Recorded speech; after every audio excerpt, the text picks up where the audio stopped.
everyone. This is Dr. Neelam Avtar Singh, homeopathy consultant. 100 days, 100 cases. उसके तहत आज 4th day है. आज हम फिर से एक पैथोलॉजिकल केस की बात करेंगे. बहुत सारे लोग समझते हैं कि ये छोटी छोटी गोलियां कितनी बड़ी बड़ी बीमारियों को ठीक कर सकती हैं, बट बिलीव मी, कोई भी बड़ी बीमारी ऐसी नहीं है जिसको ये छोटी छोटी गोलियां ठीक नहीं कर सकती. हमारे पास सैकड़ों ऐसे केसेस हैं जिनमें हमने देखा है कि पैथोलॉजिकल चेंजेस होने के बावजूद भी हमें रिजल्ट्स मिलते हैं. तो अगर किसी को भी ऐसी प्रॉब्लम है, कोई थायराइड है, कोई वीट एलर्जी है, कोई एलर्जीज इन जनरल हैं, तो आप गो फॉर होम्योपैथी. सो आज हम एक ऑस्टियोपोरोसिस का केस करेंगे.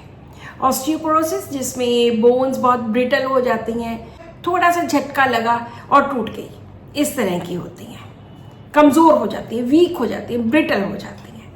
तो ये एक बच्चे का केस है जो मेरे पास 15 साल पहले आया था. 10 साल का बच्चा था. इसको प्रॉब्लम थी कि माइल्ड ऑस्टियोपोरोसिस और इसका RA फैक्टर पॉजिटिव था. यूरिक एसिड बिल्कुल भी नहीं था. ESR was 22.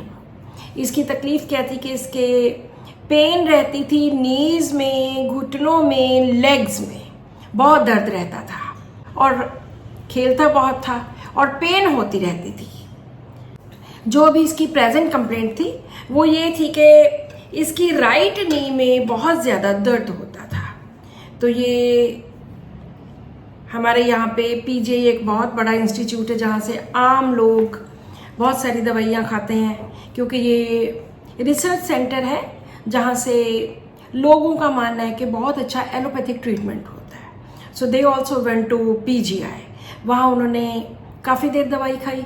जब उन्होंने देखा कि दे गिव हिम स्टीरॉइड्स, तो इन्होंने सोचा कि no, this is wrong. Steroid से काम नहीं चलेगा, ये तो बच्चे में और ज़्यादा साइड इफ़ेक्ट्स पैदा कर देगा या कुछ और प्रॉब्लम्स हो जाएंगी.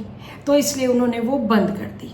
Then they went to some homeopathic doctor too and they took medicine for 1 year. 1 साल दवाई ली, लेकिन कोई भी ज़्यादा फ़ायदा नहीं हुआ. ये जो डायग्नोज हुआ था ऑस्टियोपोरोसिस, ये उधर से PGI से ही डायग्नोज हुआ था. एक तो बच्चे के पेन्स बहुत होती थी और दूसरी बात थी कि उसको फीवर रहता था. 99.8, 99.5, 6 ये अक्सर रहता था. तो जितनी देर भी इन्होंने PGI की दवाई ली तब भी इसको बच्चे को फीवर रहता था. तो ये कम नहीं हुआ किसी भी मेडिसिन से. तो जब मेरे पास आए, हमने पूछा कि इसके स्वभाव के बारे में बताओ, तो उन्होंने बोला कि बच्चा बहुत एक्टिव है, बहुत इंटेलिजेंट है, टॉपर है, हमेशा फर्स्ट आता है, और लेकिन जब गुस्सा आता है तो बहुत ज़्यादा आता है और तोड़ फोड़ कर देता है. बाद में चाहे घंटे 2 घंटे के बाद इसको पछतावा होता है कि क्यों किया, लेकिन एक बार तो ये कर देता है. और फिर पूछा गया कि इसका पसंदीदा सब्जेक्ट कौन सा है, तो उन्होंने बोला कि ड्राइंग बहुत अच्छी करता है, बहुत अच्छे स्केचेस ड्रॉ करता है और एक्टिव पूरा है, हमेशा टॉपर ही होता है, क्लास में फर्स्ट आता है, खुद ही अपनी रिस्पॉन्सिबिलिटी के साथ ये पढ़ता है. और जैसे ही मेरे पास आया था तो इस बच्चे ने बहुत अच्छा, जितनी बार भी आया हमेशा बहुत अच्छा तैयार हो गए. तो रोना बहुत ज़्यादा, जल्दी से झट से रो पड़ना, सजना संवरना, बढ़िया कपड़े डालना, अच्छे अच्छे तैयार होना, ये उसको बहुत अच्छा लगता था. उसको नेल बाइटिंग की भी प्रॉब्लम थी. So this is the case. जो भी डॉक्टर्स यहाँ एनालाइज करना चाहते हैं इस केस को, यहाँ पर वीडियो रोक के कर सकते हैं. अब हम करेंगे इस केस के एनालिसिस की बात. तो जितना भी मैंने ये सब कुछ पढ़ा है कि बच्चा बहुत एक्टिव है, इंटेलिजेंट है, टॉपर है, रिस्पॉन्सिबिलिटी खूब सारी, रोना बहुत जल्दी, बहुत बढ़िया, बहुत अच्छे अच्छे कपड़े डालने, तैयार होना और रो बहुत जल्दी पड़ना, तो ये सब कुछ जब देखा तो मेरे दिमाग में 2-3 मेडिसिन्स आई, ऑरामेट, कार्सिनोसिन, सिलिशिया.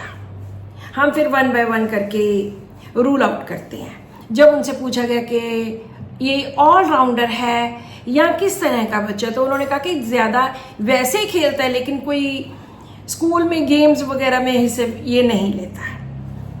फिर मेरे दिमाग में कार्सिनोसिन का फैक्टर आया कि इसमें डोमिनेशन बहुत होती है और आर्टिस्टिक एप्टीट्यूड होता है। आर्टिस्टिक तो वो था ही क्योंकि ड्राइंग बहुत अच्छी थी।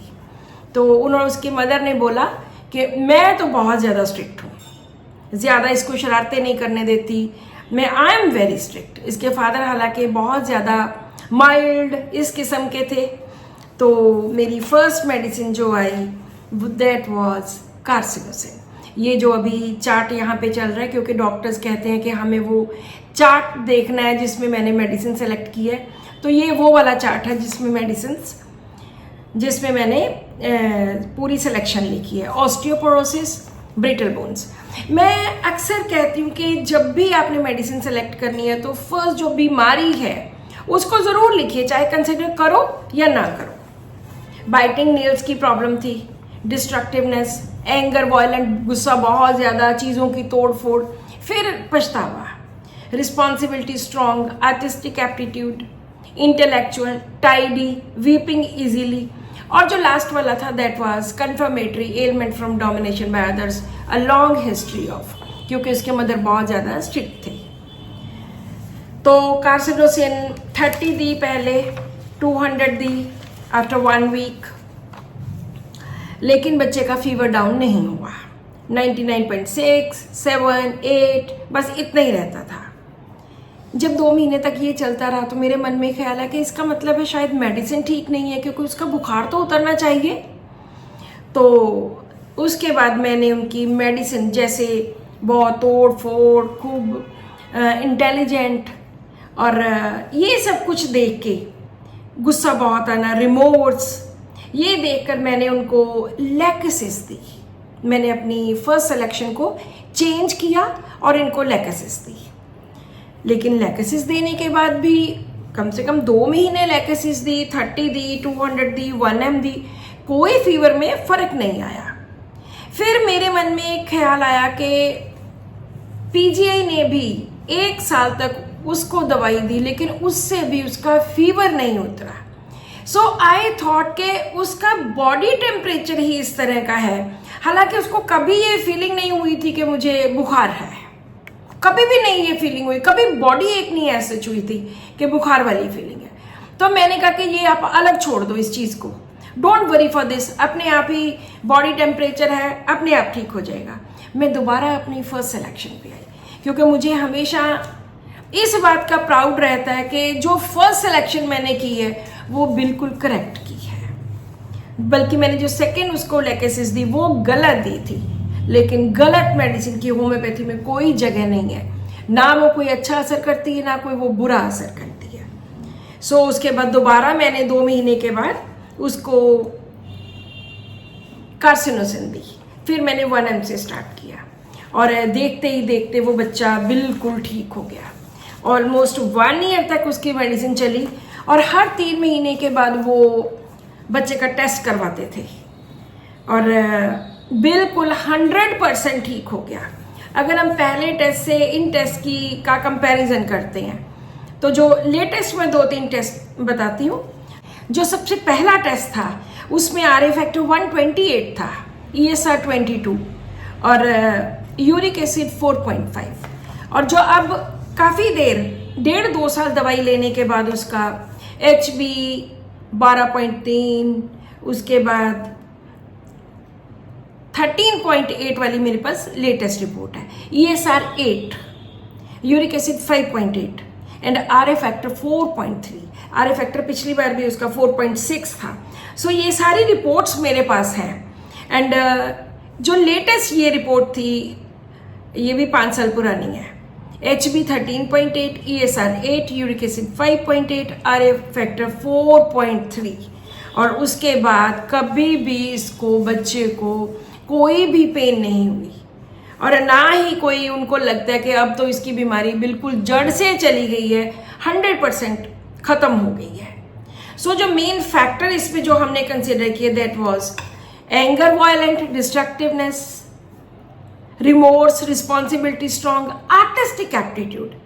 वैसे भी कार्सिनोसिन मेरी बहुत फेवरेट मेडिसिन है, बहुत सारे लोगों को मैं कार्सिनोसिन इसी बेसिस पे देती हूँ कि रिस्पॉन्सिबिलिटी बहुत ज़्यादा, आर्टिस्टिक एप्टीट्यूड बहुत ज़्यादा, लेकिन ऑरम से कार्सिनोसिन को कैसे डिफर करते हैं, क्योंकि दोनों टॉपर्स हैं। ऑरम गोल्ड है, वो अपने दिल से सब कुछ करता है, लेकिन कार्सिनोसिन हमेशा डोमिनेशन के अंडर करता है, अदर्स की डोमिनेशन। वो पेरेंट्स भी हो सकते हैं, दूसरे भी हो सकते हैं। पेरेंट्स हमेशा कार्सिनोसिन पे ये रोप डालते हैं कि तुमने फर्स्ट आना है, तुमने उस कॉलेज में एडमिशन लेनी है, तुमने ये करना है, तो वो ये स्ट्रिक्ट डोमिनेशन के अंडर ये टॉपर्स बनते हैं। सो कार्सिनोसिन से ये बच्चा, इसका ऑस्टियोपोरोसिस बिल्कुल 100% ठीक हो गया।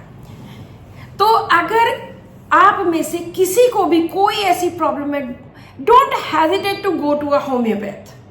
होम्योपैथी एक ऐसी चिकित्सा प्रणाली है जिसमें बीमारियों का इलाज जड़ से ठीक किया जाता है। इसमें बीमारी ठीक होती है, सिम्टम्स अकेले के दर्द की दवाई दे दी, दर्द ठीक हो गया, नो। इससे पूरी बीमारी ठीक होती है, जड़ से बीमारी चली जाती है। सो subscribe to my channel, share this video with your family and friends, and keep watching my videos. Thank you.